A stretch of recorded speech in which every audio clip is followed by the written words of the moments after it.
La balle a traversé la tête de haut en bas. Le crâne est brisé à ce niveau et la trajectoire suit cette ligne droite. Ici, on aperçoit des signes d'abrasion. Dans un petit village autrichien, un chasseur a abattu le chat de Ruth Duscher, à bout portant, d'un tir en pleine tête. Ce type continue de porter une arme. Il pense être dans son droit et que tout ça est normal. Ça ne peut pas être normal de faire une chose pareille. Pour moi, c'est affreux. Melinda Czorba a recensé des centaines de cas similaires. Contrairement à la France, l'Autriche et l'Allemagne autorisent l'abattage des chats pour protéger certaines espèces d'oiseaux menacés. Mais la perte d'un animal de compagnie est toujours un véritable choc pour leurs propriétaires. Alors faut-il protéger les proies ou plutôt les prédateurs ?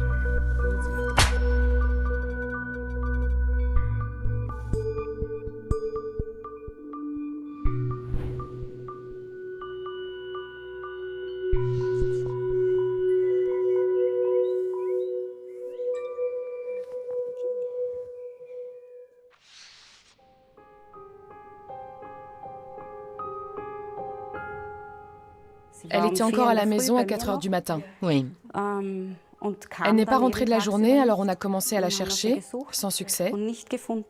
Dans la soirée, mon mari est sorti avec le chien, et c'est là qu'il l'a trouvée. Melinda Czorba est professeure d'allemand et s'est improvisée détective pour chats. Elle enquête aujourd'hui chez Ruth Duscher, une vétérinaire dont la chatte Peach est tombée dans un piège il y a 2 ans. Les preuves sont irréfutables.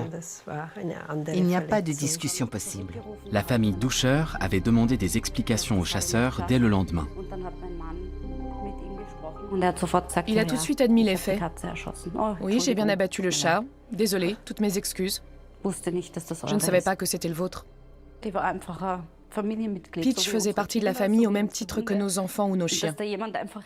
Ce qui a été le plus insupportable, ça a été de se rendre compte que quelqu'un avait pu le tuer en toute impunité. Notre seule consolation, c'est de se dire qu'il est mort sur le coup, qu'il n'a pas eu le temps d'avoir peur, que tout a été très vite.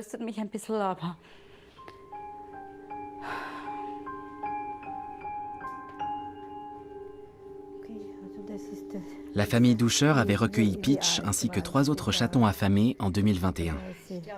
Leur mère n'avait pas suffisamment de lait pour les nourrir. La vétérinaire était parvenue à sauver les 4 petits, qui avaient aussitôt fait partie intégrante de la famille. Ils sont minuscules sur cette photo. On les nourrissait au biberon. Oui. Ils se disputaient pour savoir qui serait le premier.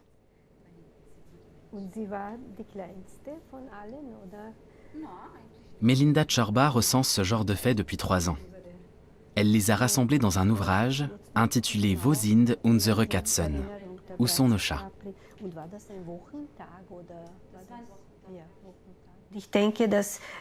Je veux croire qu'en partageant des photos et en m'appuyant sur des faits concrets, j'ai plus de chances de sensibiliser les gens et de leur faire comprendre que la situation n'est pas normale. De quel droit nous prive-t-on de nos animaux de compagnie ? Ruth Duscher a porté plainte contre le chasseur. Elle reste persuadée qu'il a tué son chat sans ignorer qu'il s'agissait d'un animal de compagnie. Il devait avoir les pattes sous le menton parce que la balle a effleuré les ergots. La justice a tranché. La loi autrichienne autorise bien l'abattage des chats lorsqu'ils se trouvent à distance des habitations, entre 200 et 1000 mètres selon les régions. Même si Ruth est persuadée que le chasseur n'a pas respecté la règle, elle ne peut pas le prouver. Pas plus qu'il aurait délibérément tiré sur un animal de compagnie. L'homme finit par être relaxé. Je ne peux pas oublier parce que je croise régulièrement ces chasseurs. Je suis tombée sur le type qui a tué mon chat en allant faire mes courses au supermarché. Il était là, dans le magasin, à me regarder bêtement. C'est dur d'être constamment confronté à ces mauvais souvenirs. Le droit de la chasse autorise l'abattage des chats errants afin de protéger les oiseaux et les petits mammifères. Mais des chats domestiqués aussi peuvent se retrouver en pleine nature, comme ça a été le cas pour Peach.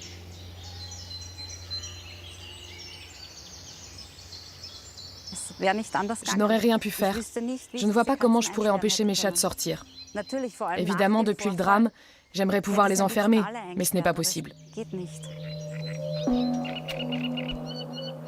Les chats tuent les oiseaux, surtout au printemps, au moment de la couvaison. D'après les chiffres de la Fédération pour la protection de la nature, 40 millions d'oiseaux périraient ainsi chaque année en Autriche. C'est pour empêcher ce massacre que l'éradication de leurs prédateurs est autorisée dans de nombreux endroits.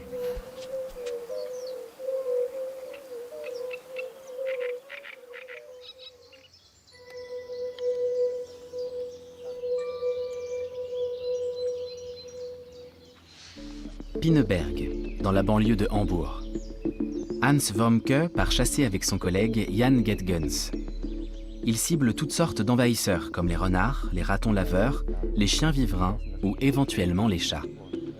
L'Union internationale pour la conservation de la nature a déclaré le chat domestique espèce invasive. Les chats ne font pas partie de l'écosystème de notre région. On recense entre 70 et 80 000 chats errants dans le Schleswig-Holstein où ils causent des dégâts énormes. Les associations de protection de la nature sont sur la même longueur d'onde que les sociétés de chasse à ce sujet. Notre rôle en tant que chasseurs consiste aussi à réduire le nombre de prédateurs. En 2023, Hans et ses collègues ont abattu plus de 2500 chats dans le Schleswig-Holstein. Selon le code local de la chasse, il suffit qu'un chat se soit éloigné des habitations à plus de 200 mètres pour qu'il puisse être abattu. Ça veut dire que ces chats peuvent être considérés comme des prédateurs. Mais quand ils constatent qu'il s'agit d'un animal domestique, la plupart des chasseurs n'appliquent pas la règle. En général, ils préfèrent prévenir les propriétaires et leur expliquer qu'il serait préférable de garder leur chat à l'intérieur, surtout en période de ponte et de couvaison. Lottie, viens. Nos pieds.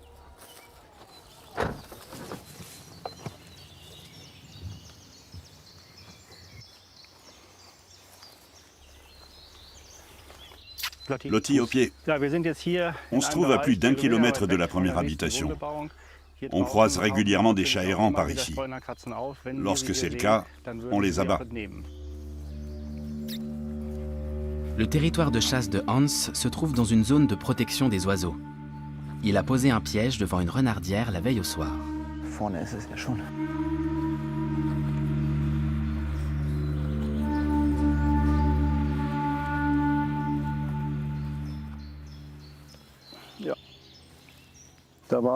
Il ne s'est rien passé ici ce matin.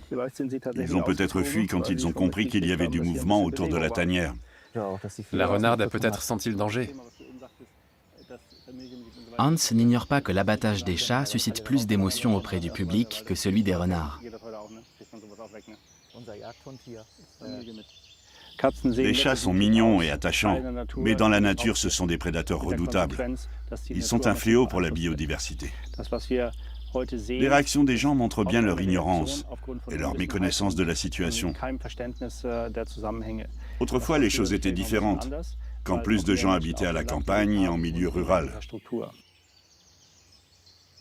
Le chasseur professionnel rappelle que le tir doit toujours être conforme aux exigences environnementales. Une vidéo a récemment fait grand bruit sur les réseaux sociaux. On y voit un chasseur filmer une collègue en train d'essayer de tuer un chat à Augsbourg. Ce n'est pas du tout comme ça qu'il faut faire.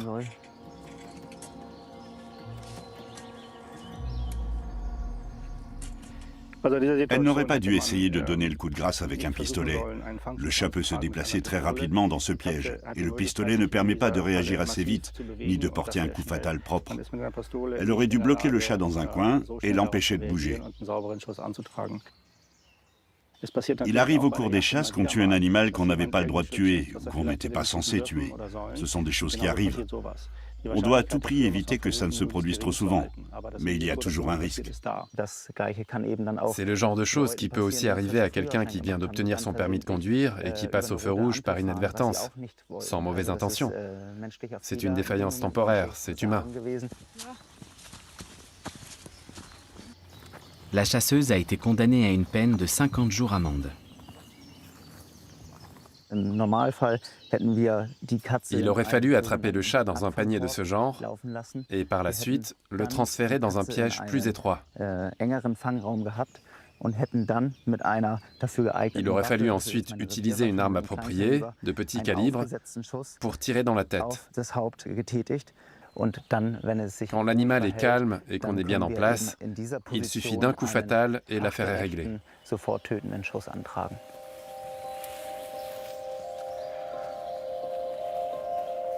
Hans Wormke propose d'améliorer la formation des chasseurs.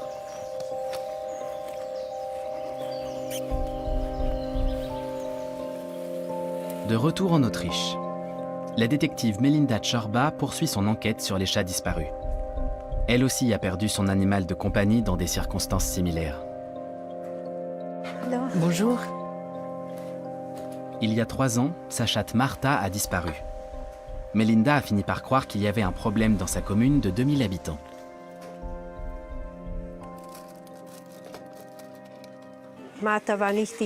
Martha n'était pas la première à disparaître. Ce devait être le 8e chat dans ce cas dans notre petit village cette année-là. Et tous avaient disparu dans mon quartier. Je me suis dit que c'était parce qu'il y avait beaucoup de chasseurs dans la région et aussi beaucoup de gens qui n'aimaient pas les chats. J'ai entendu par notre maire que des habitants s'étaient plaints de chats qui venaient faire leurs besoins sur leur terrasse, ce que j'ai du mal à croire, parce que les chats sont des animaux très propres. Après la disparition de Martha, Melinda a créé un groupe Facebook. En l'espace de quelques mois, les propriétaires de 560 chats disparus dans le Burgenland ont rejoint le groupe. Dans son village de Vulka-Prodersdorf, le combat de Melinda prête pourtant à sourire.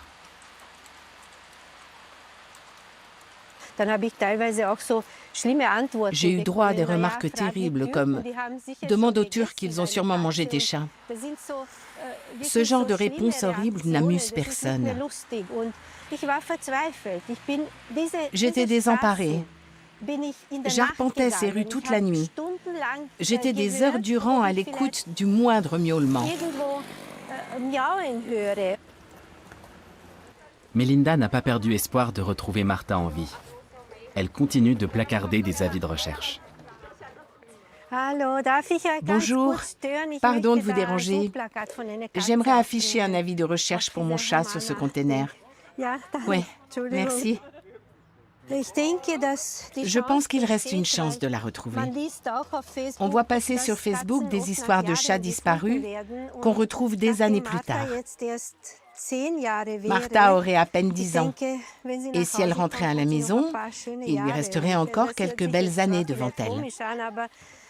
Ça peut paraître bizarre, mais parfois je suis dans la rue et je vois son nom écrit quelque part. Alors je me dis que c'est un signe, que je dois poursuivre mes recherches et ne pas perdre espoir. Merci et désolée de vous avoir pris votre temps. Pas de problème. Vous êtes de Vulka-Prodersdorf ? Non, de Leita. Ah, Leita-Prodersdorf. Il y a des disparitions là-bas aussi. Je tiens une liste. Oui, on y voit souvent des avis de recherche. Au revoir. Au revoir et bonne chance pour le chat. À bientôt. Merci. Au revoir. Au revoir. La Société protectrice des animaux autrichienne estime à 30 000 le nombre d'animaux domestiques abattus tous les ans, dont une majorité de chats. Melinda s'occupe de 4 autres animaux qui ont trouvé refuge chez elle. Mais pas question de les enfermer.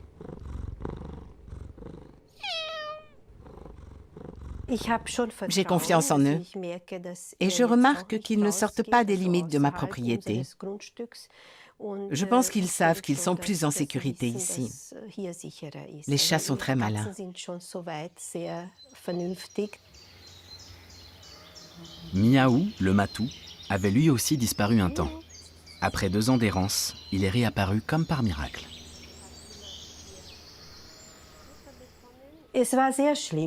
C'était terrible parce que ça faisait exactement 2 mois que Martha avait disparu. Je me suis dit que ça ne pouvait pas être une coïncidence. Et au même moment, j'ai appris qu'il y avait eu 8 à 10 autres cas dans la commune. C'est là que je me suis décidée à faire quelque chose. Avec l'aide de sa fille, Melinda lance la page Facebook « Chat disparu à Wolka-Prodersdorf ». Elle prend contact avec d'autres victimes et recense alors des centaines de cas dans sa région.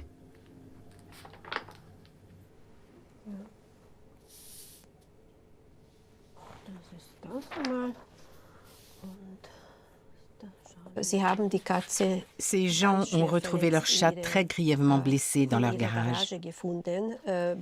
C'est en réalité leur fille de 12 ans qui a fait la découverte. Et depuis, elle souffre d'un véritable traumatisme. Quant au chat, Mr. Blue, il a dû être euthanasié à cause de la gravité de ses blessures. Les radios montrent plus d'une vingtaine de plombs dans le corps. La dernière fois que la maman m'a écrit sur Messenger, elle me disait « Ma fille de 12 ans ne s'en remet pas, malgré un suivi psychologique. C'est affreux de voir à quel point elle souffre. Elle reste assise dans sa chambre, à écouter de la musique triste et à pleurer. Elle fait toujours et encore des cauchemars. » Comme la plupart des chats domestiques, Mr. Blue sortait librement. Il doit y avoir une solution pour éviter que ces animaux de compagnie ne finissent criblés de balles.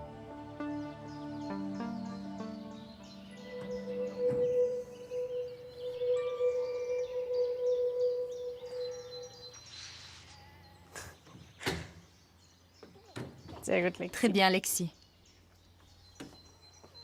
Annika Moritz promène son chat Lexi dans son quartier de Hainburg. Il ne faut pas s'imaginer qu'on sort un chat comme on sort un chien.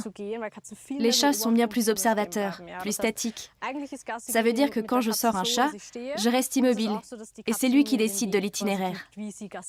Viens, Lexi, on continue ?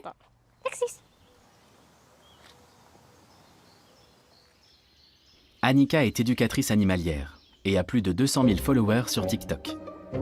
Son chat Lexi n'a pas seulement appris à sortir en laisse sans résister, il est capable de bien plus encore.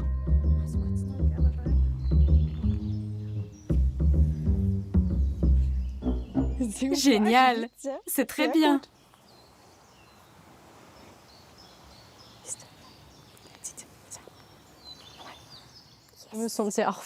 Il faut bien garder à l'esprit que nous, humains, quand on a besoin de souffler, on peut sortir faire un tour. Ce n'est pas le cas des chats d'appartement.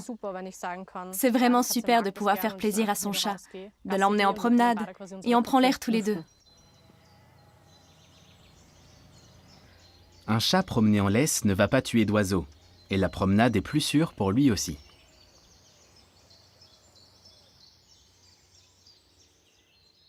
À vrai dire, les dangers sont partout pour les chats en liberté. Dès qu'ils mettent le museau dehors, ils risquent d'être renversés par une voiture, attaqués par un rapace ou un autre animal, un chien, un autre chat ou même une martre. Il faut donc bien se poser la question de savoir s'il est préférable de sortir son chat en veillant à sa sécurité et de lui fournir une longue et heureuse vie, ou de le laisser vagabonder pour ensuite le retrouver au bord d'une route, blessé ou mort au bout de 2 ou 3 ans. Les études parlent en sa faveur. Les chats qui ne sortent pas seuls vivent jusqu'à 18 ans. Les autres meurent en moyenne à 12 ans.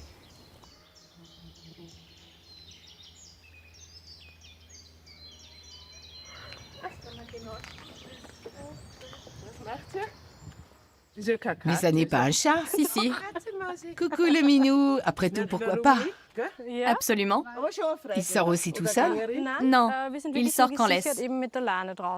Pourquoi pas? J'ai déjà promené des poules alors. On me demande souvent si Lexi n'est pas un chien. En général, les gens sont étonnés de me voir promener mon chat en laisse. Mais quand je leur expose mes raisons, ils comprennent. Le chat vient de décider de rentrer à la maison. Alors on va rentrer.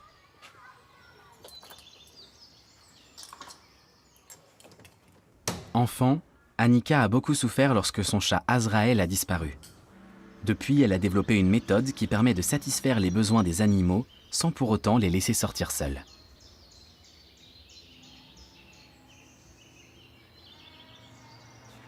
Plus on joue à l'intérieur, et moins il sera tenté de chasser à l'extérieur. Aujourd'hui, les chats ne chassent plus que par jeu, et plus du tout pour se nourrir. L'ami d'Annika est chasseur. Il lui a raconté que certains de ses collègues ne faisaient pas grand cas du code de la chasse.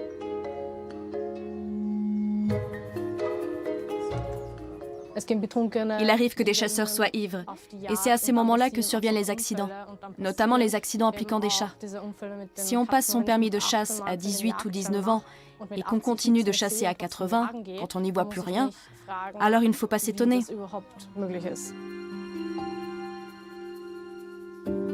Annika se réjouit que les chasseurs doivent repasser leur permis après un certain âge. Il est temps pour elle d'aller former une cliente au maniement de la laisse dans la commune voisine.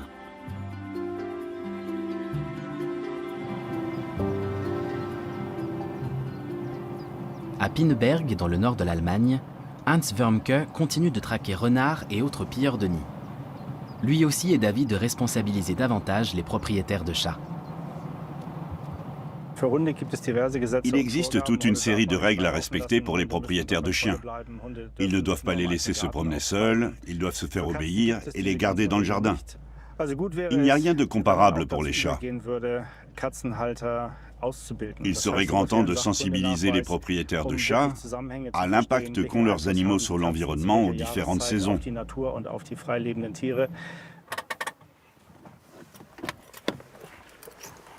Le Schleswig-Holstein impose depuis peu l'enregistrement des chats domestiques.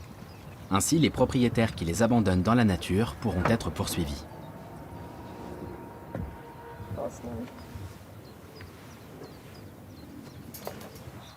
De plus en plus de gens voient la complexité de la situation.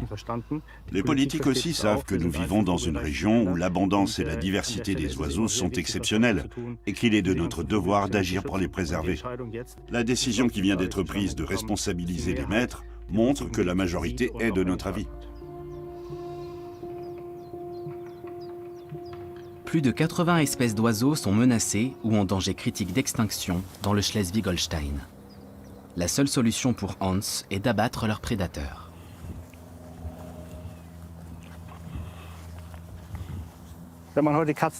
Si on attrape un chat, on ne peut le remettre ni à la SPA, ni aux autorités. Personne n'en veut. Il n'y a pas de structure d'accueil pour les chats errants. Ils ne peuvent pas non plus être proposés à l'adoption. Hans met un point d'honneur à regarder si l'animal est identifiable avant de tirer. Les chats errants ont souvent un pelage ébouriffé et on voit à leur aspect général qu'ils sont malades ou qu'ils ont des vers. Toute leur morphologie est différente. Il y a de nombreux signes qui indiquent qu'il ne s'agit pas d'un animal de compagnie. D'après Hans, si les chats étaient forcés de rester à l'intérieur au moment de la couvaison, il y aurait bien moins d'animaux abattus. À Vulka-Prodersdorf, Melinda s'occupe de quelques chats orphelins. Selon elle, les chasseurs ne prennent pas suffisamment le temps de regarder s'il s'agit d'un animal de compagnie ou d'un chat errant avant de tirer.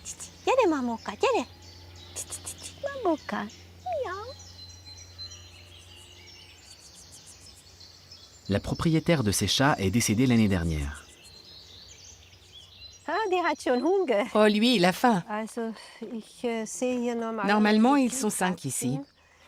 2 d'entre eux manquent à l'appel depuis plusieurs jours.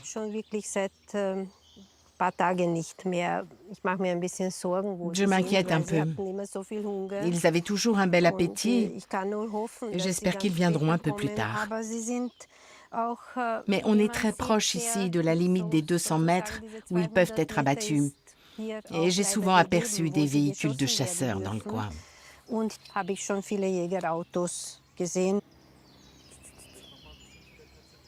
La loi est particulièrement stricte dans le Burgenland. Les chats errants, identifiés comme tels, peuvent être abattus dès qu'ils s'éloignent de plus de 200 mètres des habitations. Melinda entend souvent des tirs près du village. Ce sont toujours des tirs isolés. À chaque fois, je me dis qu'ils ont encore tué un animal qui était vraisemblablement pris dans un piège. Je soupçonne aussi certaines personnes qui n'aiment pas les animaux de placer des pièges dans leur jardin. Melinda vient nourrir les chats dans ce jardin tous les jours. Elle espère ainsi les garder en sécurité à proximité des habitations. Elle soupçonne aussi des chasseurs de tuer certains chats de manière ciblée.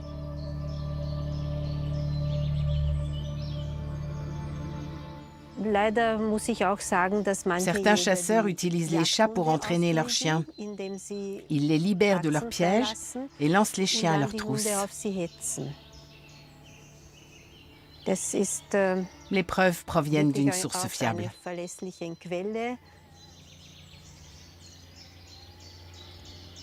Notre détective amateur a d'autres pistes pour expliquer la disparition de centaines de chats, et elle pense avoir de quoi appuyer ses propos.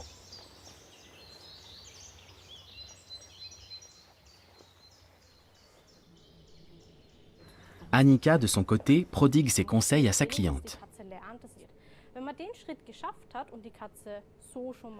L'ajustement du harnais est l'élément le plus important. Si tu portes un jeans de taille en dessous de la tienne, ce n'est pas très agréable. Quand le chat se déplace, la pression ne doit pas s'appliquer sur le cou, mais plutôt sur la poitrine. Donc plutôt un harnais qu'un collier. On fait un essai? Allons-y. Montre-moi. Il peut s'écouler jusqu'à 6 mois avant que le chat n'accepte de porter un harnais. Tu lui donnes une friandise pour qu'il te regarde. Tu prends le harnais dans la main et tu le tiens de manière à ce que sa tête puisse y passer tout en continuant à le nourrir. Très bien, super, c'est exactement ça. L'apprentissage demande beaucoup de patience. Il est important aussi de savoir quel objectif on veut faire atteindre à son chat et de lui montrer comment y arriver.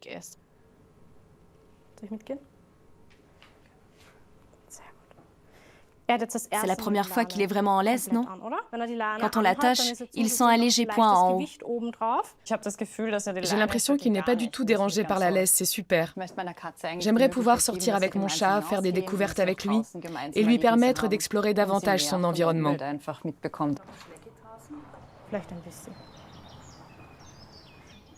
Pour le moment, Balthazar montre très peu d'intérêt pour les aventures à l'extérieur.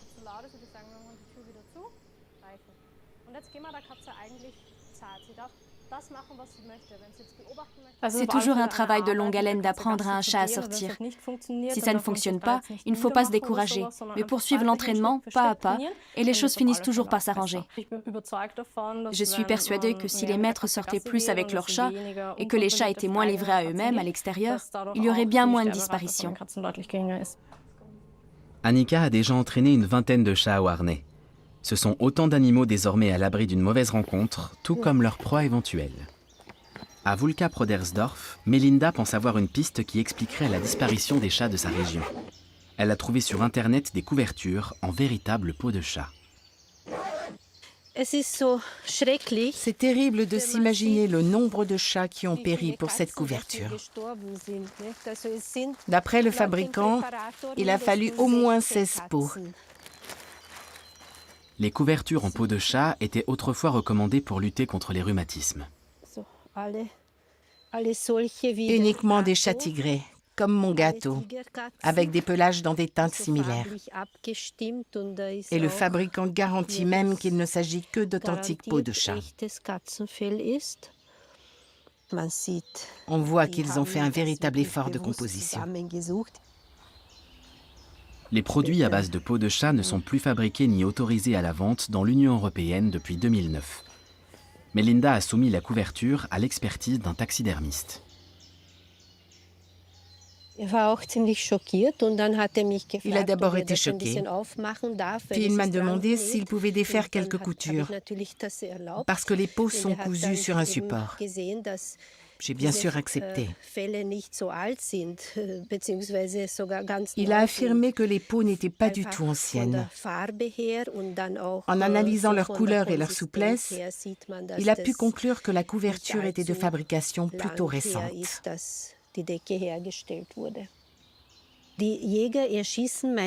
Je pense que les chasseurs privilégient les peaux d'animaux domestiques plutôt que celles des chats errants, parce que leur pelage est bien plus soyeux. Alors qui court le plus grand danger?